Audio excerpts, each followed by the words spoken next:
Hello there, IELTS students. Welcome to IELTS Podcast. You no longer have to worry, fret or panic about IELTS because we are here to guide you through this test jungle. Enjoy these IELTS tutorials, and if you need more help or want to access the famous online course, you can visit us at IELTSpodcast.com. Hi there, it's good to be talking to you all again. It's me, Robert Buckingham. Here I am again. I'm pretty sure, that all of you, for all of you out there, these podcasts are an essential part of your IELTS preparation. And you listen to them whenever and wherever you can. But if you're joining us for the first time, a warm welcome and a suggestion. Take some time today to search through IELTSpodcast.com. There's everything you would hope to find there, from recent IELTS questions in writing and speaking, IELTS materials to help you in all 4 parts of the test, and a first-class essay correction service offering you personalized feedback. Okay, well, Today, I'm here today to talk to you all about something very specific. The title I have today, well, it's trying to attract your attention, isn't it? And it's an ex-IELTS examiner, that's me, confirms those rumours about the IELTS writing exam. The IELTS writing exam, and the one thing just about all of you out there believe. What's that? Well, the writing test is the most difficult of the 4 parts of the exam. Reading, listening and speaking are not so hard. I mean, if we just check the average band scores obtained by IELTS candidates, it's true. It's all true. Okay, you like numbers? Do you like numbers? I don't know if you like numbers. I'm going to give you some numbers anyway. I mean, 3 years ago, 2019, the overall band score in IELTS academic all over the world was 6.1. I'll repeat that, 6.1.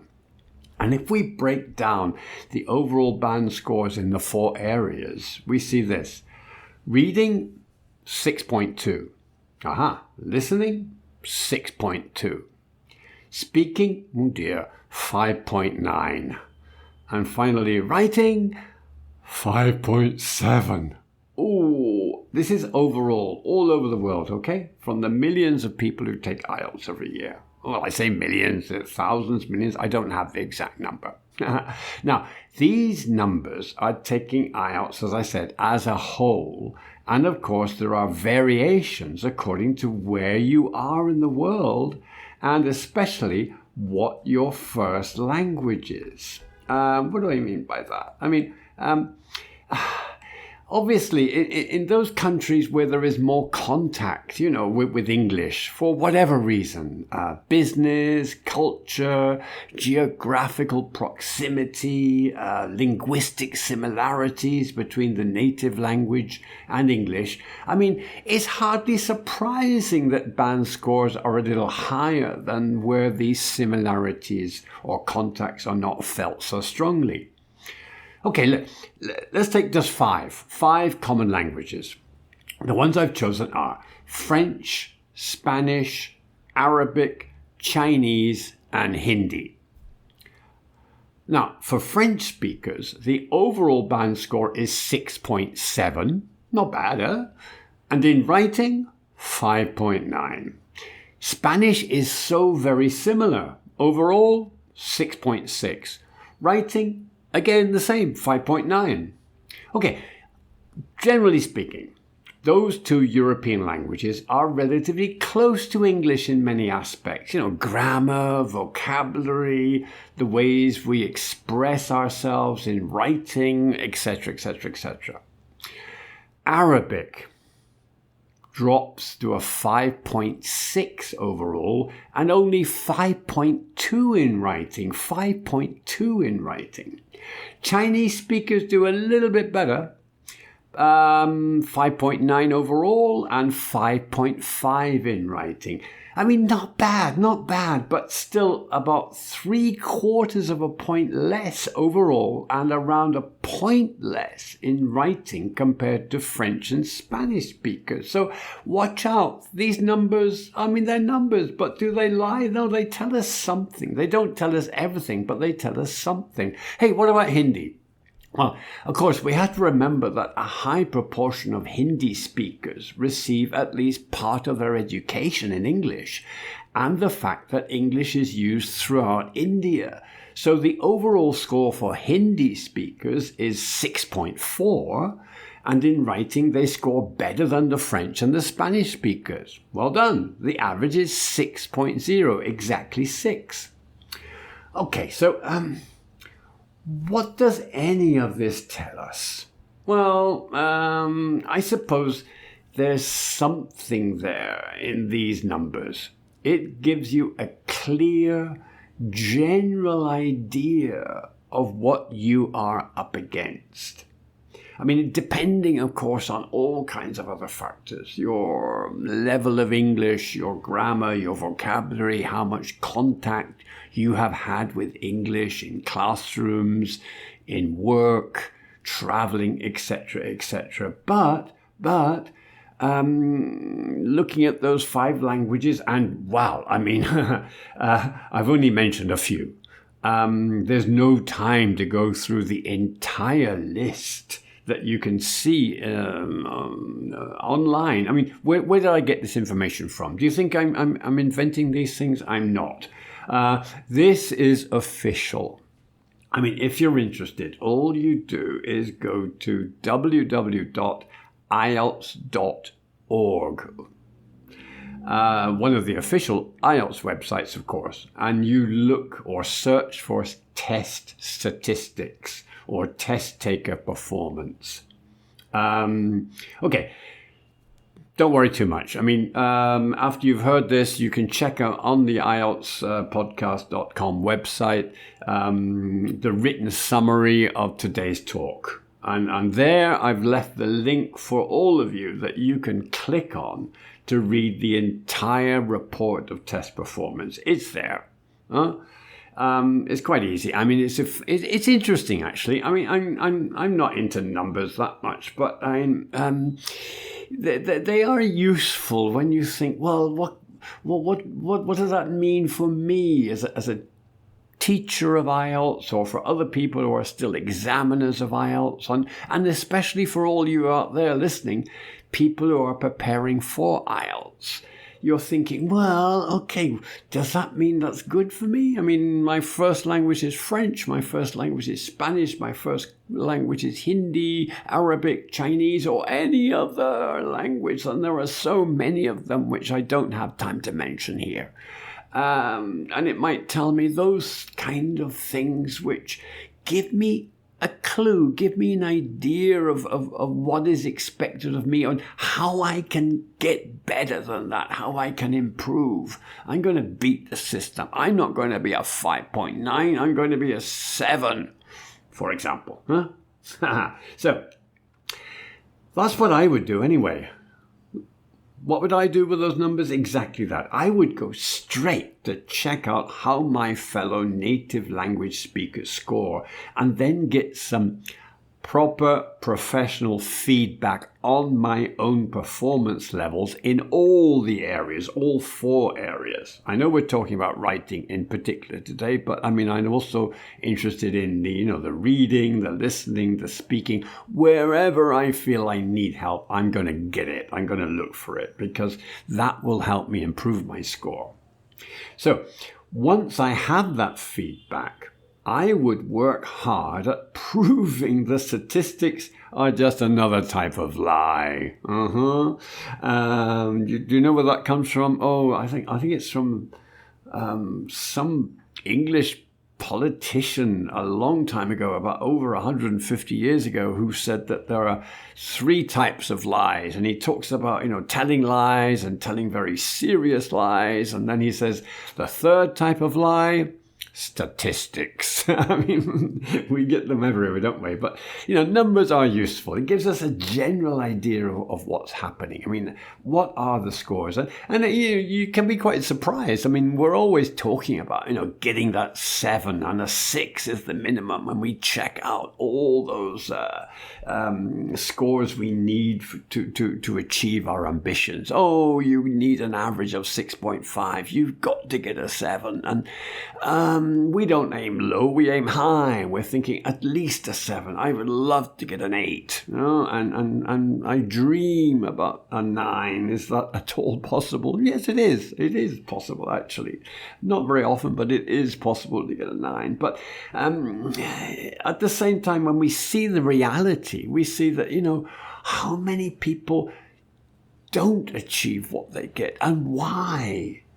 Is it because they don't study enough? I don't think so. Perhaps they're just not studying efficiently enough. They're not looking for ways to improve their score through, let's say, the IELTS podcast, where you can get real, genuine, useful help. So, okay.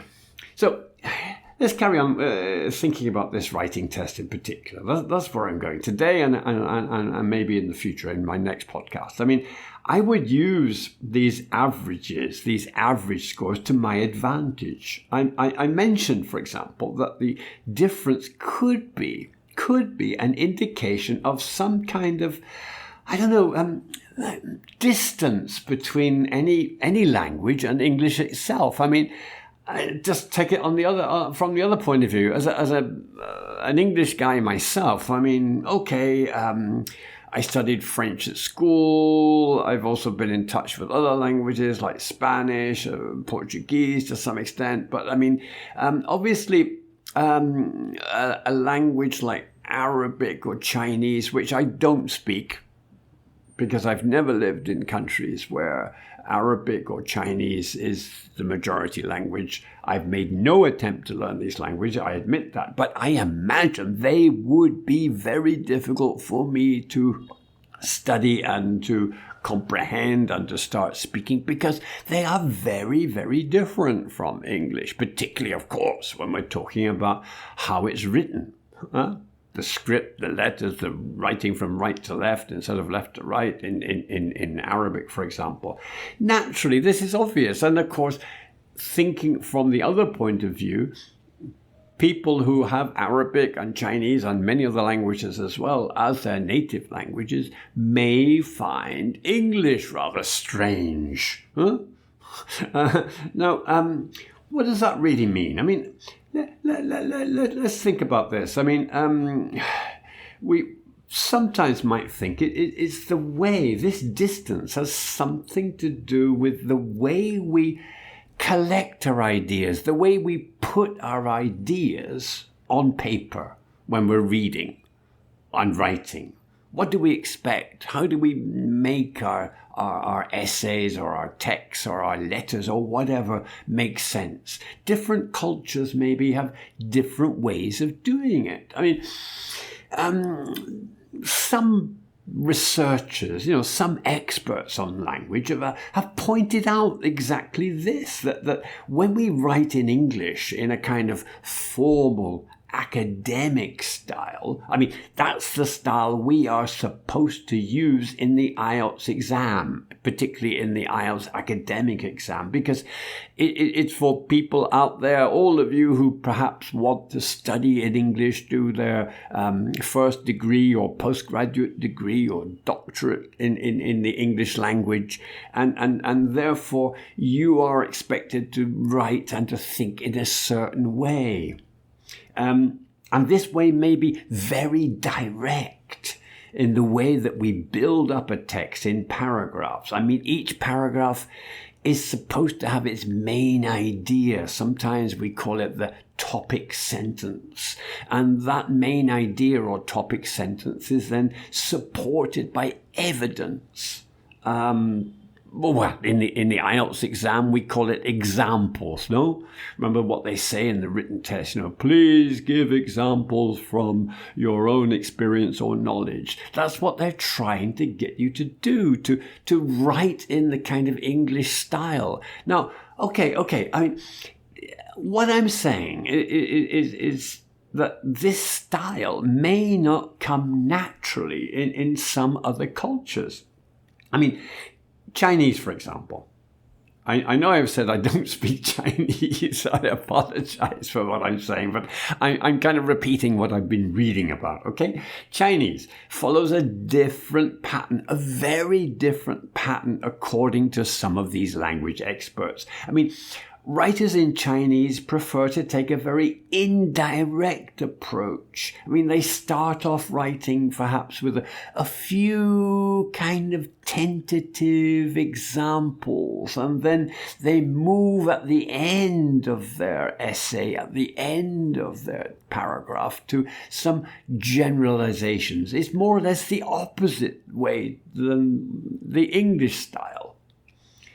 Of course, I mean, this is all very general stuff, isn't it? I mean, we're not talking here about anything which is clear cut. We're not saying it's this or that, A or B, X or Z. Definitely not. Because naturally enough, a lot of you out there have had contact with this kind of English style of writing. It's something which, particularly in scientific studies, has kind of dominated, in a sense, the way we do science and the way we write about science for, I don't know how long. I'm going to say at least 200 or more years. I mean, you're supposed to think in a kind of logical, methodological way, which is nothing more than just a particular way of doing things in a style which is very much direct and logical. There are extremes. Of course there are. We've got here the more direct kind of linear approach and the indirect approach. In the indirect approach, which we often use, of course, when we're speaking, when we're writing, in all kinds of ways. Not necessarily when we're trying to construct a kind of logical scientific text, but in different types of writing. This indirect approach means that the person listening or the reader who is reading a text is expected to infer, to work out exactly what the speaker or writer means. A lot of comedy, a lot of joke telling, a lot of cultural jokes are done in that style. A lot of films we watch, a lot of literature we read, a lot of poetry and novels. I mean, the reader or the listener is expected to say, I'm beginning to understand what this means. And sometimes when someone tells a joke and we immediately laugh, we get it. And sometimes we think, is that funny? Is that a joke? Why is everybody laughing and I'm not? It's an interesting thing, isn't it? Because, of course, in real life, we do have these two styles of presenting information. The more direct one is the one I'm saying that it is very important for us to work on when we're thinking of the IELTS academic, in particular the academic writing part, as well, of course, as other parts too. The reading, for example, the reading text, where again we have that same kind of style very often in many of the texts we read for the IELTS exam. The topic sentence, the paragraphs organized in a logical sequence. So, okay. Today I've been talking in very, very general terms. Let's go over a few things I've mentioned. Okay, so yes. The writing test is more of a challenge than the rest of the IELTS exam. We can see that through the numbers. And we know that through experience, don't we? I mean, it doesn't matter where we are, what we're doing, what language we're talking about, what language we're even trying to learn at the moment. We always know that writing is, for most of us, the most difficult obstacle, the most difficult skill to really perform well in. People often say, "Oh, I understand everything. I can go to watch TV in that language and I understand 95%. I understand almost everything people say in conversation. I can communicate. I make a few mistakes, but writing, oh my God, that's a struggle. I mean, I can write simple things, but writing, to be a student at university in that language, oh my God, no." And that's what we are expecting of most of you people taking IELTS. It's not easy, is it? I mean, I admire all of you out there that are doing this, because my goodness me, I mean, getting to university in the first place is an achievement. And then doing that in a language which is not your first language. Oh, wow. I mean, I congratulate all of you even before you take the IELTS exam. Yes, it is more of a challenge. And yes, it is possible that all of us need to pay special attention to the way we write, to style, to making sure that the way that we organize our essays follows what IELTS expects. And yes, I really sincerely believe that to improve, to get better, and I know that from personal experience trying to write myself in other languages, the real way is to do it, to write, and practice, and as important as that, very important indeed, to get that feedback, to share your text without any fear of criticism with experts, and say, okay, tell me the truth. What am I doing right? What am I doing wrong? How can I improve? That's the way to do it. Okay, next time around, I want to talk about this in a lot more detail and give some examples about how to help you in this way to improve your writing, particularly at the beginning in academic task 1. Okay, well, that's all for now. Great to talk to you. Have a great day, have a great week, and we'll speak again soon. Okay, bye.